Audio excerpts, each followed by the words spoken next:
வாசகிக்கு வள்ளுவரும் கஸ்தூரிக்கு காந்திஜியும் பாசமோடு பூட்டியது எந்த கயிறு? எங்க பாட்டியோட பாட்டி வந்து தந்த கயிறு. ஹரிச்சந்திரன் சந்திரமதி அம்போன்னு நிக்கையிலே அடையாளம் காட்டியது எந்த கயிறு? ஹரிச்சந்திரன் சந்திரமதி அம்போன்னு நிக்கையிலே அடையாளம் காட்டியது எந்த கயிறு? இது அடகு வைக்க முடியாத சொந்த கயிறு. ஆமா சார், அடகு வைக்க முடியாத சொந்த கயிறு தான். எப்போ?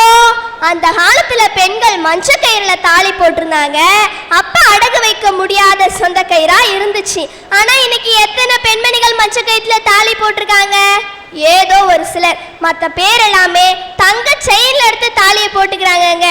எங்க இருக்கு தாலியோட மகிமை? அதனால தாங்க சொல்றேன், இன்னைக்கு நம்ம இழந்துகிட்டு இருக்கிறது எதுன்னு பாத்தீங்கன்னா கலாச்சார பண்பாடு சிறப்புகள்னு.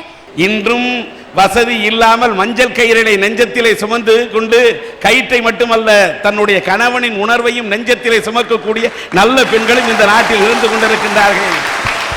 அப்படிப்பட்ட எம் குலத்து பெண்கள் இருக்கின்ற காரணத்தால் தான் இன்றைக்கும் அவர்கள் மஞ்சள் அரைத்து குளிக்கின்ற காரணத்தால் தான் நெற்றியிலே 4 அணா அளவுக்கு 8 அணா அளவுக்கு 1 ரூபாய் அளவுக்கு நாணயத்தோடு வாழ்கின்ற காரணத்தால் தான் நாணயம் போல் நெற்றியிலே குங்குமத்தை வைக்கின்ற காரணத்தால் தான் இன்றைக்கும் தமிழ்நாட்டிலே மழை பெய்து கொண்டிருக்கிறது. தாயே சார், நான் கள்ளக்குறிச்சியில இருந்து வரேன்.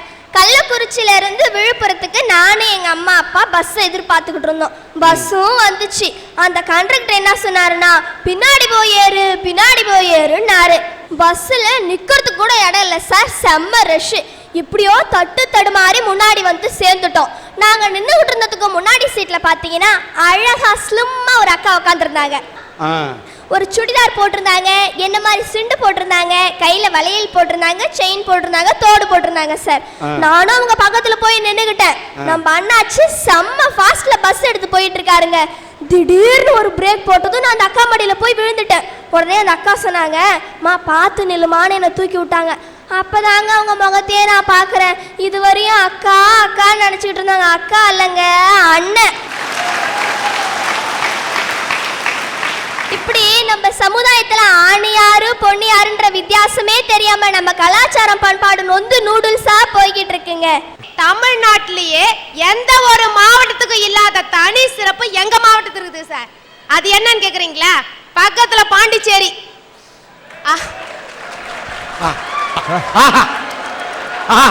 என்ன அப்படியே தானாடாட்டாலும் தசை ஆடுது உனக்கு. இப்பதாமா என் வயிற்றுல பால வாத்து இருக்கிறது. அதுக்கு எதுக்கு சார் பாண்டிச்சேரி வரைக்கும் போகணும்? பக்கத்துல மதகடிப்பட்டு இருக்கு. அது மதகடிப்பட்டு இல்ல சார், மதகுடிப்பட்டு. இது எப்படி தெரியுங்களா? இங்க கொடுத்தா 70, அங்க கொடுத்தா 27. பஸ்ஸுக்கு போக 5 ரூபா, வர 5 ரூபா, மொத்தம் 36 ரூபா. சரி ஓகே, அங்க கம்மியா இருக்கு, நீ போற முடிஞ்சிருது. அதோட இருக்க வேண்டியதானே. வீட்டுக்கு வர பட்டு போல பாத்துக்க வேண்டிய பொண்டாட்டிய பட்டு பட்டு நடிக்கிறியே சார். எங்க சார் போச்சு அன்பு? நம்ம அன்பதான சார் இழந்துகிட்டு வரோம். ஏன் அவன் பட்டு பட்டு அடிக்கிறானா? அதுல ஒரு ரகசியம் இருக்கு. அதாவது காந்தி ஜெயந்திக்கு லீவ் விடுறீங்க, காந்தி நினைவு நாளுக்கு லீவ் விடுறீங்களா? நம்ம ஆளுக்கு கவர்மெண்ட்டுக்கே தெரியும் சார்.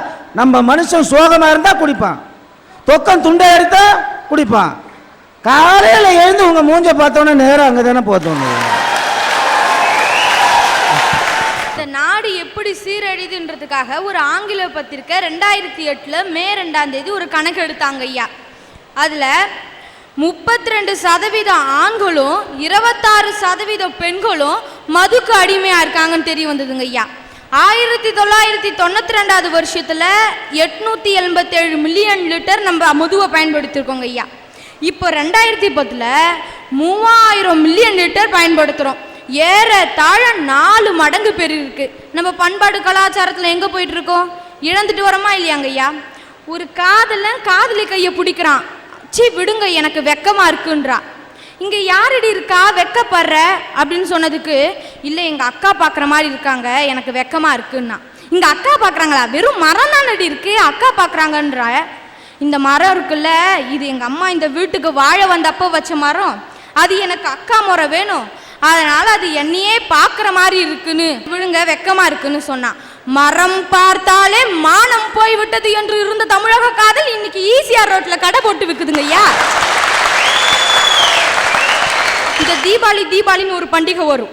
அப்ப எங்க பாட்டி இவ்வளோ அரிசியை போட்டு உரல்ல மாங்குன்னு இடிச்சு அதை எடுத்து புடைச்சி சலிச்சு பாவை காய்ச்சி அதுல ஊற வச்சு வானல்ல அடுப்புல அந்த வானல் வைப்பாங்க ஐயா.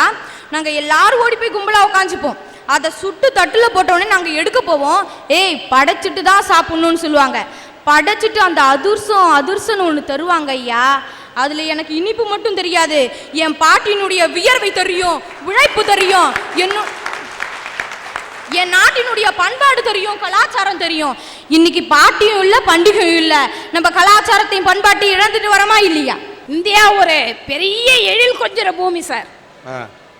3 பக்கம் கடல் இருக்கு, சுத்தி மலை இருக்கு, ஆறு இருக்கு, நதி இருக்கு, ஏரி இருக்கு, குளம் இருக்கு, குட்டை இருக்கு.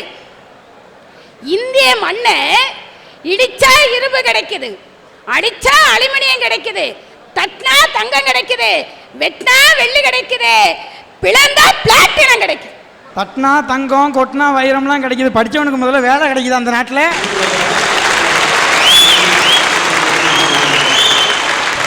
எல்லாம் இருக்கு, ஆரோக்கியம் இன்னைக்கு இல்லையா. காலை மாலை உளவினிதம் காற்று வாங்கி வருவோரின் காலை தொட்டு கும்பிட்டு காலன் ஓடி போவானே. வாக்கிங் போகணும், காலையிலையும் மாலையிலையும் வாக்கிங் போகணும். நானும் அப்படிதான் வாக்கிங் போனேன். போற இடத்துல பார்த்தீங்கன்னா தொழிற்சாலையிலிருந்து வரக்கூடிய புகை, சிகரெட் பிடிக்கிறதுல இருந்து வரக்கூடிய புகை, வாகனத்துல இருந்து வரக்கூடிய புகை, எப்படிங்க நான் ஆரோக்கியமா இருக்க முடியும்? யோசனை பண்ணி பாருங்க. அந்த ஆரோக்கியத்தை இன்னைக்கு நம்ம இழந்துட்டு இருக்கோம். ஐயா, ஆத்துக்கு அந்த பக்கம் மணமுண்டி, இந்த பக்கம் திருக்கோயிலூர், நடுமத்தில் தென்பெண்ணையாறு. எங்கள் பாட்டி ஒரு கதை சொல்லியிருக்காங்க ஐயா. தயிர்காரவங்க மணமுண்டியிலேருந்து திருக்கோயிலூருக்கு ஆற்றை கடந்து வந்து தயிர் வித்துட்டு போவாங்க. அப்பெல்லாம் பிரிட்ஜ் இல்லைங்க ஐயா. அப்படி திரும்ப போகும்பொழுது வெண்ணெய் உருகிறதுக்குள்ளே பெண்ணெய் உருகும் இல்லைங்களா.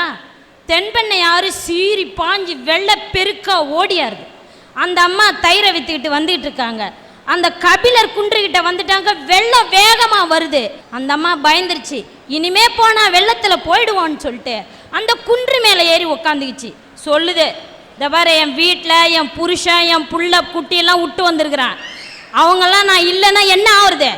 ஆரே, இதுக்கு மேலே நீ வெள்ளம் வரக்கூடாது அப்படின்னு அந்த அம்மா சொன்னிச்சிங்க. விடிய விடிய அந்த பாறை முழுகவே இல்லைங்க. 1982 கூட ஊரே அழிஞ்சிட்டு போனப்ப கூட அந்த பாறைக்கு கீழே தாங்க தண்ணி போச்சு. இது எல்லாருக்கும் தெரிஞ்ச உண்மைங்கய்யா. அந்த அம்மா விடிஞ்சுது, தண்ணி வடிஞ்சுது, மெல்ல இறங்கி அந்தாண்ட போயிடுச்சு. அந்த கபிலர் குன்றுக்கு அந்த அம்மா உக்காந்துட்டு போன பிறகு இடைச்சி குன்றுன்னு ஒரு பேர் இருக்குதுங்க ஐயா. அந்த தென்பெண்ணையாறு வெள்ளம் கரை விழுந்து ஓடிச்சு. அந்த தென்பெண்ணை ஆற்று தண்ணி தான் நான் குடித்தேன், தென்பெண்ணை ஆற்றுல தான் நான் விளையாடினேன் அப்படின்னு என் பிள்ளைகிட்ட சொல்கிறேன் சார். அவன் சொல்கிறான், ஏமா இம்மாம் பெரிய புழுகு முட்டி அவுத்து விட்டுக்கிட்டு இருக்கிற? இது ஆறு, இதில் நிறைய தண்ணி ஓடிச்சு, இதில் நீ குளிச்ச. நான் ஆறு நிறைய தண்ணியை பார்த்தேன் சார். என் புள்ள ஆறு நிறைய மணலை பார்க்குறான் சார். நாளைக்கு என் பேரன் வருவான், அவங்கிட்ட நான் காமிக்கிறது என்ன இருக்குன்னு தெரியுங்களா? ஆறு இருந்த இடம். இன்னும் கொஞ்ச நாட்டில் எந்த ஆற்றுலையும் மணலே இருக்காது. அது மாத்திரம் இல்லை சார், இன்னும் கொஞ்ச நாள் ஆற்றுல 2 பேர் வீடு கட்டி அதுக்கு இலவச மனைப்பட்டா வாங்கி முனிசிபாலிட்டியில் போய் வரியே போட்டு வந்துடுவான். குடிக்க தண்ணி கிடைக்கலையா? இந்த நிலையில எங்கய்யா ஆரோக்கியமான வாழ்க்கையை நம்ம வாழறதுன்னு தாங்கய்யா சொல்ல வரேன். மொழின்றது வார்த்தை இல்ல சார், அது நம்ம வாழ்க்கை. அந்த வாழ்க்கையை தான் சார் நாம இன்னைக்கு இங்க தொலைச்சிட்டு இருக்கிறோம். அன்னைக்கு பாரதி அழகா சொன்னா, யாம் அறிந்த மொழிகளிலே தமிழ் மொழி போல் இனிதாவது எங்கும் காணோம்னா அது அப்படியே இருக்கட்டும். உண்மை என்ன தெரியுங்களா? இன்னைக்கு தமிழ் மொழியை தான் சார் காணோமே. பாரதிதாசன் புதுச்சேரி மாநிலத்துல தமிழ் ஆசிரியரா வேலை பார்த்துட்டு இருந்தப்ப குழந்தைங்களுக்கு ஆ என்ற எழுத்துக்கு அடையாளமா அணில்னு எழுதி அணில் படத்தை வச்சிருந்தாங்க. அதை பார்த்துட்டு பாரதிதாசன் பிரெஞ்சு அரசுக்கு ஒரு கடிதம் எழுதுறாரு. என்னன்னு தெரியுங்களா? குழந்தைகளுடைய கல்வி வாழ்க்கை அணில்ல ஆரம்பிக்க கூடாது, அம்மாவுல ஆரம்பிக்கணும்னு சொன்னார் சார். அதை படிச்சுட்டு பிரெஞ்சர்ஸும் அணில் படத்தை எடுத்துட்டு அம்மாவை வச்சாங்க. ஆனா இன்னைக்கு பாருங்க, குழந்தைங்களுடைய கல்வி வாழ்க்கை ஆப்பிள்ல ஆரம்பிச்சிட்டு இருக்கு சார். இப்படி இருந்தா எப்படி சார் நம்ம தமிழ் மொழி பற்றி வளரும்? நம்ம தமிழ் மொழிக்கு உண்டான தனி சிறப்பு என்ன தெரியுங்களா? இந்த உலகத்துல இருக்கிற மொழி எல்லாமே பிறந்து சிறந்த மொழி, ஆனா நம்ம தமிழ் மொழி மட்டும்தான் சார் பிறந்த மொழி. அந்த சிறப்பை நம்மளை தவிர எல்லா நாடும் உணர்ந்துருச்சு. எப்படின்னு கேக்குறீங்களா? இங்கிலாந்து நாட்டுல ஒரு அருங்காட்சியகம் இருக்கு. அதுல முக்கியமான புத்தகங்கள்லாம் வரிசைப்படுத்தி வச்சிருக்காங்க. அதுல முதல் நூல் எதுன்னு கேட்டீங்கன்னா பைபிள். ஏன்னா அது அவங்க மத சம்பந்தப்பட்ட விஷயம். ரெண்டாவதா ஒண்ணு வச்சிருக்கான் பாருங்க, நம்ம வள்ளுவன் தந்த திருக்குறள் சார். அவனுக்கு தெரியுது சார் நம்ம தமிழ் மொழிய முக்கியத்துவம். அவன் நம்ம தமிழ் மொழிய மதிக்கிறான், நாம இங்க மிதிக்கிறோம். அதனாலதான் சார் சொல்றேன், நாம இன்னைக்கு இழந்துட்டு வருது தாய்மொழி பச்சைதானே. நித்த நல்ல சோறு நெய் மணக்கும் கத்திரிக்காய், நேத்து வச்ச மீன் குழம்பு எண்ணெய் இழுக்குதையா, நெஞ்சுக்குள்ள அந்த நினப்பு வந்து மயக்குதையா. ஐயா அச்சா, என்ன இழுக்கிற இடுப்பு. இப்படி உனக்கு மீன் சோத்து மேல இந்த ஆசை இருந்தா ஏன் கணக்காது உடம்பு, ஏன் மணக்காது குழம்பு? ஐயா, சாயந்தரம் 6 மணி ஆனா சோறாக்கி வச்சுட்டு வேலை முடிஞ்சு வர்ற வீட்டுக்கார இப்ப வருவாரு எப்ப வருவாருன்னு நடந்து நடந்து காத்துக்கின்னு இருந்தாங்க. அப்ப இப்ப நாங்கெல்லாம் 6 மணி ஆனதும் ஏங்க வேலை முடிஞ்சிருச்சா வரக்குள்ள தெருமுனையில இருக்கிற பாஸ்போர்ட் சென்டர்ல ஒரு பேக்கேஜ் எனக்கும் வாங்கிக்கிட்டு நீங்களும் சாப்பிட்டுட்டே வந்துருங்கன்னு சொல்றோம். எப்படியா இருக்கும் ஆரோக்கியம்?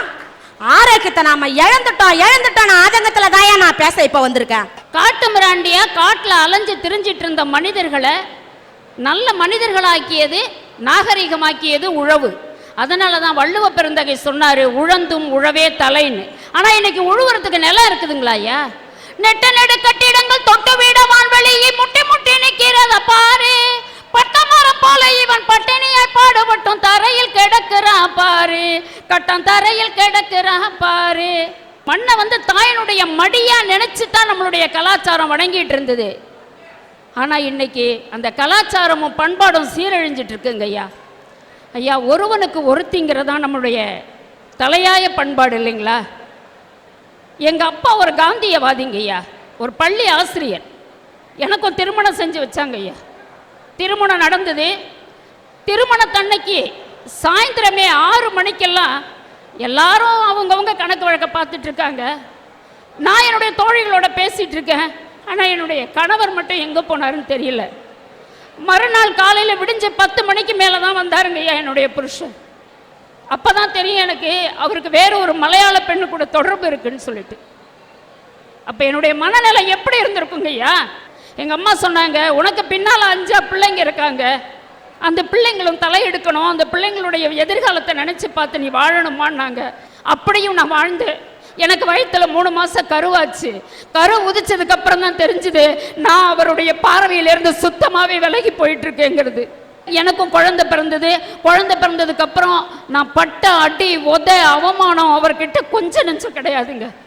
நான் பட்ட துன்பத்தை எந்த பெண்ணாலையும் தாங்கவும் முடியாது. நான் அப்படி தாங்கினேன்னு சொன்னால் எனக்கு என்னுடைய தாயும் தகப்பனும் தான் அதுக்கு தூணாக இருந்தாங்க. எனக்கு உறுதியை கொடுத்தாங்க, பலத்தை கொடுத்தாங்க ஐயா. அப்படிப்பட்ட சூழ்நிலையில் ஒரு நாள் இரவு என்னுடைய குழந்தைக்கு 1 வயசு 3 மாதம் குழந்தைக்கு உடல்நிலை சரியில்லை. இவர் அப்பப்போ வீட்டுக்கே கூட்டிகிட்டு வர ஆரம்பிச்சிட்டாரு. முன்னாடி அறையில் அவங்க படுத்திருக்காங்க, சமையல் அறையில் நான் குழந்தையோட படுத்திருக்கேன். இரவு 1 மணிக்கு போய் நான் அவருடைய கதவை தட்டக்கூடிய ஒரு துர்பாக்கிய நிலைமை எனக்கு ஏற்பட்டுச்சுங்கய்யா. நான் போய் அவருடைய கதவை தட்டும் பொழுது அவர் சொல்கிறாரு, குழந்தைக்கு உடம்பு சரியில்லைங்க, நம்ம ஆஸ்பத்திரிக்கு போகணும், மணி 1 ஆயிடுச்சு, என்னால் தனியாக போக முடியல அப்படின்னு நான் சொல்கிறேன். இந்த பொம்பளை பிள்ளை என்ன செய்ய போகுது நாளைக்கு? ஒன்று முடிஞ்சால் எத்தனையோ தர்மாஸ்பத்திரி இருக்கு, நீ கொண்டு போய் காட்டு, இல்லைன்னா அதை கொண்டு குழியை தோண்டி புதைன்னு சொன்னாருங்கய்யா. நான் தூக்கிட்டு என்னுடைய தாய் வீட்டுக்கு வந்துட்டேங்கய்யா, எங்கள் அம்மா வீட்டுக்கு வந்தேன். ஆனால் எங்கள் அம்மா வீட்லையும் என்னால் இருக்க முடியாது. ஏன் தெரியுங்களா ஐயா? எனக்கு பின்னாடி 5-6 பிள்ளைங்க இருக்கு.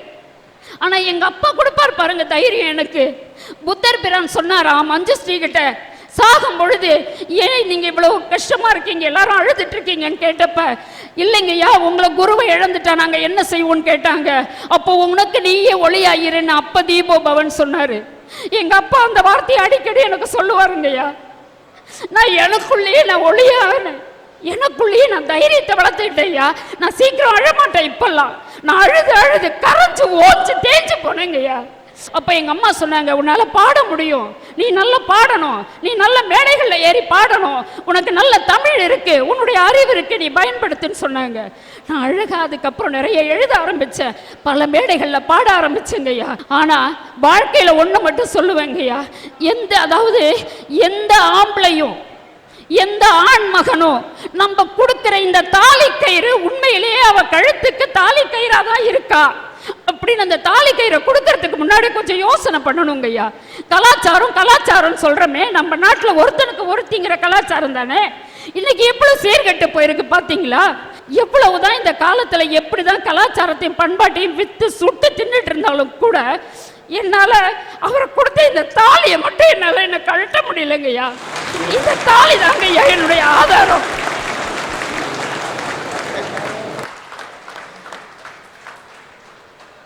நீங்கள் கழட்டி வைக்காதது தாலி அல்ல, இந்த தமிழ்நாட்டின் பண்பாடு, கலாச்சாரம், தமிழ் மண்ணின் மனம்.